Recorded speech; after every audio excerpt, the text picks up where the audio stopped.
more or less, a social credit score for an individual represents their credit history, but is a proxy for their trustworthiness. So in a Western country, your credit score is a proxy for your financial responsibility, really. I think it's fair to say, if you've defaulted on payments of loans, it makes it harder for you to get a loan. And if you're applying for a mortgage, say, they'll look at your credit score as an indicator for your ability to pay, as a proxy for your character. Because, of course, it's difficult to tell whether people are honest and whether people will pay you and people will fulfill their end of the bargain. And so making it a mathematical thing that is built up over a lifetime does make sense. And I'm not necessarily against the notion of credit scores. They can be done entirely fairly. And I think that in general, better information and making more informed economic decisions is a good thing for everyone. However, I think the key thing in China is that it's a proxy for trustworthiness in a country that trust is incredibly low. And one of the things that we talk about at Lotus quite a lot is how lots of European countries and in North America as well, mainly of European origin, we refer to these as high trust societies. The societies where you can leave your door open and your next door neighbor will come and shut it for you so you don't get stolen from. If you leave something unattended, someone will return it to you. Or if you pass someone on the street, you say hello and you don't clutch your bag fearing that they're going to steal from you. This used to be the norm. It's becoming less so, but it's still an element of our culture. Even, leftist British people still have this high trust element about them sometimes. It depends whether they're in, places, major cities or not. Like if you're in London, it's almost becoming a low trust society now, similar to that of, say, China or many of the third world countries in which its residents come from. But the Chinese people expect people who are strangers to them to lie to them, to try and cheat them, and they also expect to be blamed by both their peers and the state for things that they have not done. And this is just a holdover from the Cultural Revolution, whereby, of course, millions of people died because friends and family turned against one another and things like that because of the pressure from the communists to find people who were anti-communist. And it turned into a form of witch hunt, which and it also served to settle old grudges. And, this is the same in the Soviet Union as well, when peasants were jealous of one farmer who had more farmland than they did, and they didn't see it as fair, which, everyone starts unequally in life. They would just lie to the state and get them to sort them out so they could take their land and gain from it. So when you create a system whereby there's an incentive to sell out your brethren, if you will, or your neighbours, your peers, some people will do so. And through knowing that this happens, as the Chinese people do, they're well aware that this was a period of Chinese history. It's impossible to hide. You become more cautious of other people more generally. And you presume that if they're involved with you in some way, unsolicited, that they must be trying to get something out of you, because it's not for the pleasantry of your company. And of course, this destroys a society. It destroys social cohesion. It destroys trust. And it makes a place unpleasant just to live in. And that, in my opinion, is dystopian all on its own. I mean, I grew up in a place where you say hello to people on the street. People have an honesty box at the end of their driveway with fruit and veg that they've grown. And, it's basically the Garden of England, right? It's a lovely place. But it's not like that in China. People don't have honesty systems. That I think it also flourishes in rural areas, and particularly because of urbanization. The anonymity of a city helps hide criminality, and it's just a function of urban density that is unavoidable. But there is also an application of social credit scores that applies to businesses as well, and this is mainly to determine whether they violated certain standards, for example, things like food safety standards. And there is a good example of this, actually. In 2009, there was a huge scandal in China in which actually 2 people were executed for tainted milk. And this was quite egregious because there wasn't the nutrient density they required to be able to sell it. And so they added in, the actual chemical. They added some sort of chemical into the formula, the infant formula, which resulted in 6 children dying and 300,000 infants being ill. So you understand why they killed them. I think that's actually probably the right thing to do there. You murdered 6 children to make money, as well as making 300,000 of them ill. And I think it was some sort of heavy metal in there. Where is it? I did have it in the article somewhere. But nevertheless, what they had in there isn't important.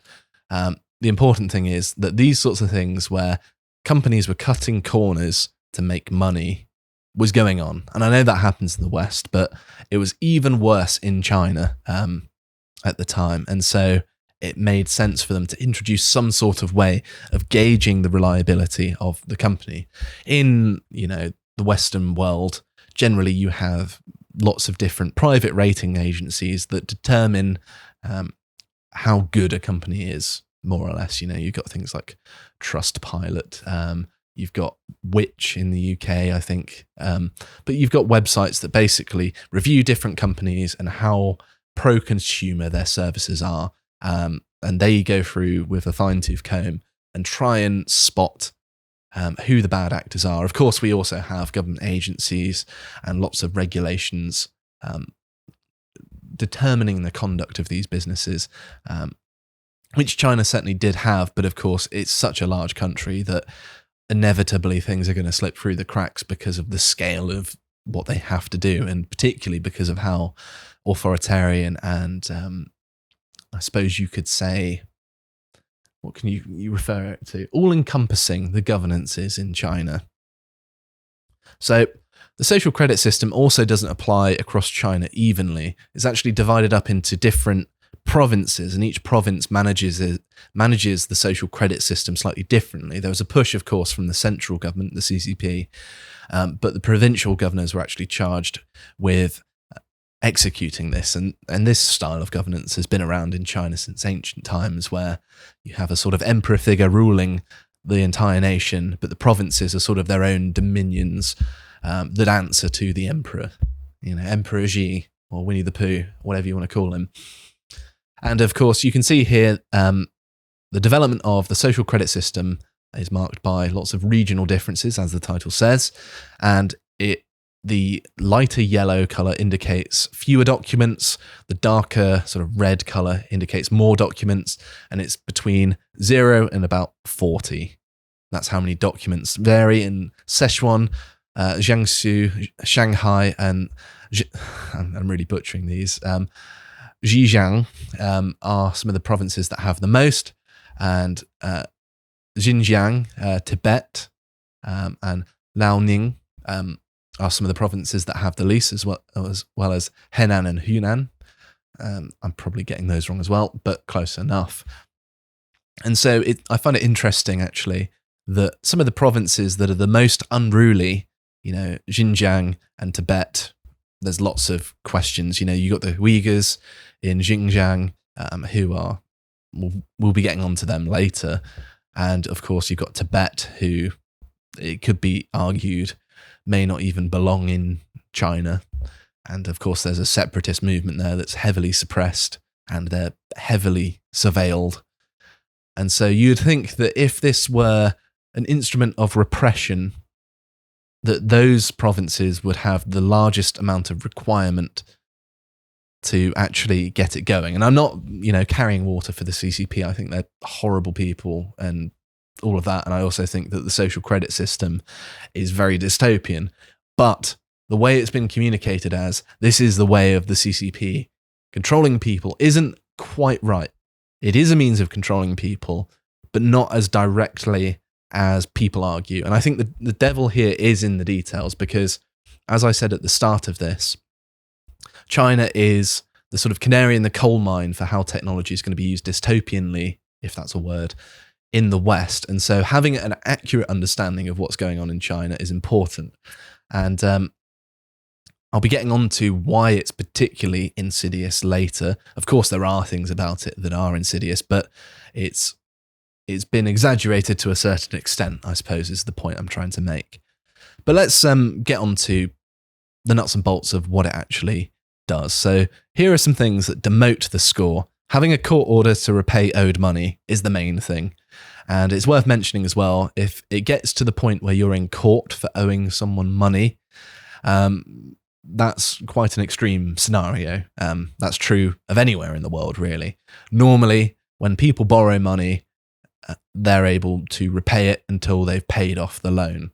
If you have to go to court, that's normally unusual, not unheard of course, but is a reasonable thing to be concerned about, I suppose. And in the sort of provincial sense, these vary depending on which province you're in. I would imagine the ones that demand more documents will, generally speaking, also have more criteria to mark down your social credit score. But things like drinking and driving, stealing, smoking in a non-smoking zone, buying too many video games, although I wasn't necessarily able to verify that one, posting fake news online, and that is specifically relating to terrorist attacks and airport security. So it's not necessarily about everything, because of course, in a country of 1.4 million people, if you were concerned about everything that wasn't true online, it would be a bit of a headache to enforce that. But I think that they're mainly concerned about things that might damage the CCP. And so anything that might suggest that they're not doing a good job at protecting against terrorism or, airport security, which I think is probably related to terrorism, then that might be a particularly strong black mark against your name in China.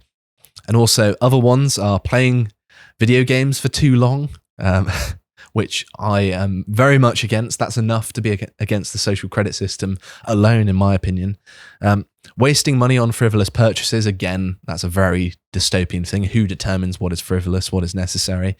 And posting on social media, which, although I still think is dystopian, I kind of think it's funny at the same time. If you punish people for posting on social media in the West, my goodness, would we have a better society? But I don't agree with punishing people for doing that thing anyway. I'm being silly. So here's another story that's been doing the rounds. This is from 2019. In China, you get a special warning before you call people who owe money, telling you to get them to pay up. And these people are known as Laolai, or judgment defaulter.